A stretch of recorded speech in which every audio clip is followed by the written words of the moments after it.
Bonjour à tous et bienvenue dans cette nouvelle vidéo destinée à vous faire plancher sur des petits problèmes tactiques issus de parties d'amateurs, uniquement pour le fun, pour le plaisir. Vous devez trouver la meilleure suite dans les positions qui vont suivre.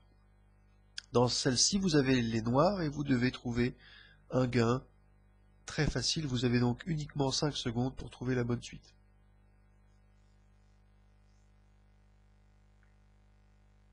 Voilà. Alors en fait, c'est simple, hein. Vous voyez que les deux tours ici sont en vis-à-vis et que la tour blanche n'est pas défendue.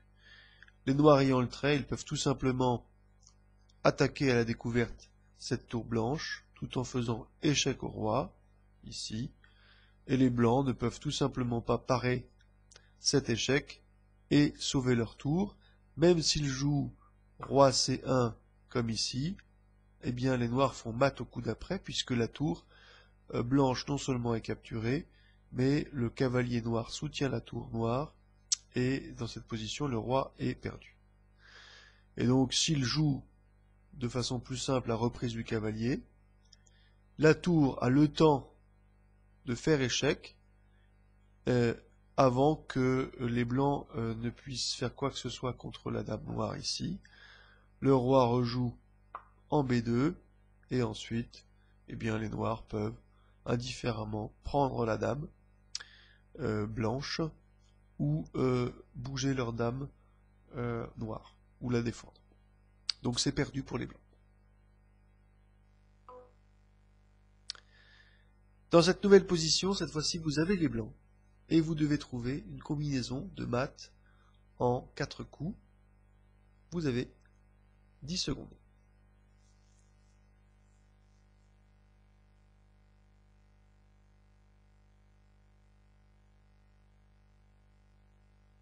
Bien.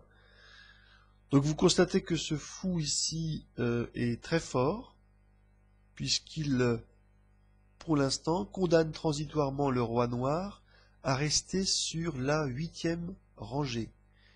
Lorsque vous avez des situations comme ça, il faut en général, et que la colonne H est ouverte, il faut en général tout faire pour attirer le roi noir dans le coin de l'échiquier. Et c'est ce qui est obtenu avec le coup comme tour H8, échec. Vous voyez que la seule réplique possible des noirs est de reprendre la tour, et ce sacrifice de tour ne se conçoit que si la dame peut venir très vite avec gain de temps sur la colonne H pour gagner la 8e rangée et forcer le mat. Et c'est ce qui se passe ici, dame H5, tour G8, dame H7, échec, le roi va en F8, la dame fait échec en H8. Alors, ça aurait été parfait si le roi noir ne pouvait pas atteindre la case E7. Malheureusement, ici, il le peut. Alors, est-ce que c'est vraiment perdu? Eh bien non, puisque le pion en E5 contrôle ces deux cases qui sont interdites au roi, et en jouant dame E8, les noirs sont échec et mat.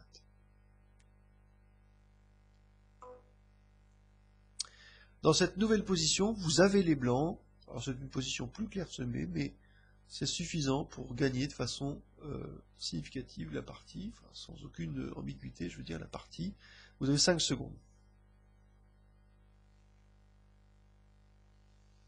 Voilà. En fait, toute la force de la position des blancs repose sur ces deux pions passés liés avec une menace de promotion. Et pour l'instant, les cases de promotion sont gardées par la tour en A8.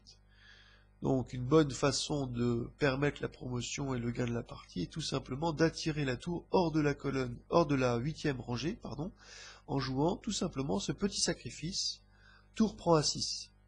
Si la tour reprend, c'est complètement fini. Le pion D va à dame, le roi reprend, et s'il reprend à ce moment-là, les blancs gardent une très très grande initiative en attaquant la tour tout en faisant échec au roi par dame C8. Le roi n'a qu'une seule case pour pouvoir défendre la tour qui est la case B5, et il se met lui-même dans le pétrin, puisqu'après dame C4 échec, le roi est obligé maintenant d'aller sur la colonne A, sinon il perd toujours sa tour.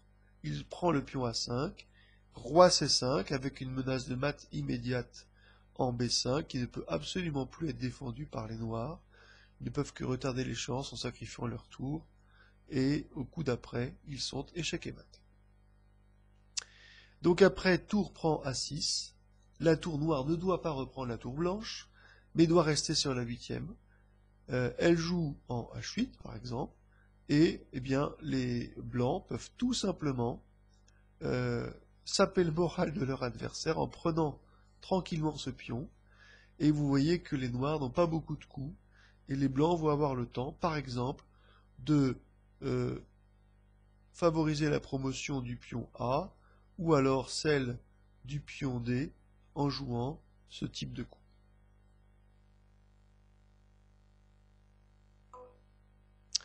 Dans cette nouvelle position, vous avez toujours les blancs, et vous devez gagner tranquillement. Il s'agit d'une combinaison de mat forcé. Vous avez 10 secondes.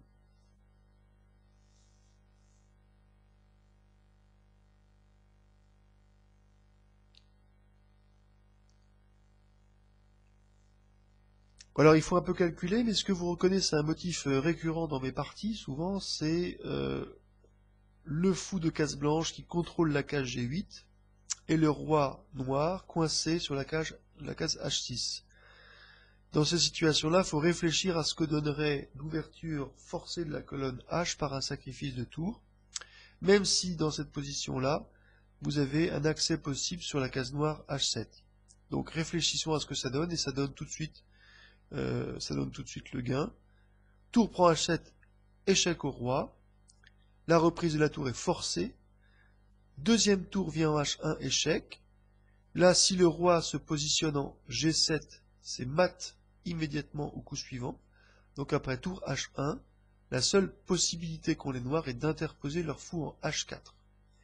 Et c'est un bon coup puisque si la tour est attirée hors de la première rangée, par exemple en jouant tour prend H4, à ce moment-là, il faut beaucoup se méfier d'une menace de mat en E1, et donc la dame ici va se retrouver obligée de défendre cette case E1.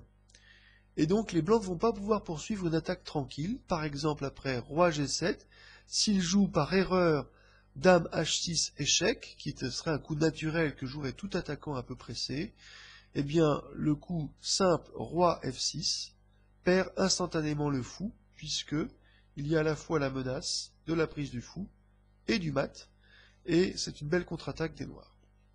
Donc après tour H1 échec, fou H4, eh bien le fou est pour l'instant tabou.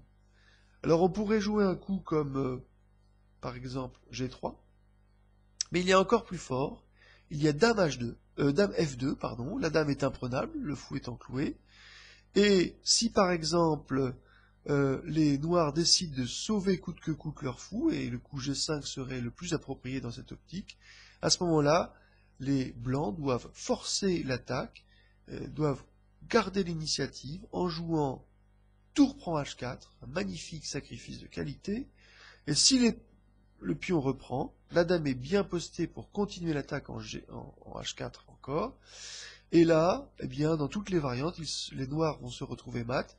Le mat le plus difficile à obtenir est le suivant, roi G6, fou F5, échec, roi F7, dame H7, échec, roi F6, dame H6, échec, roi E5, et puis C3 pour un coup défensif prophylactique capital.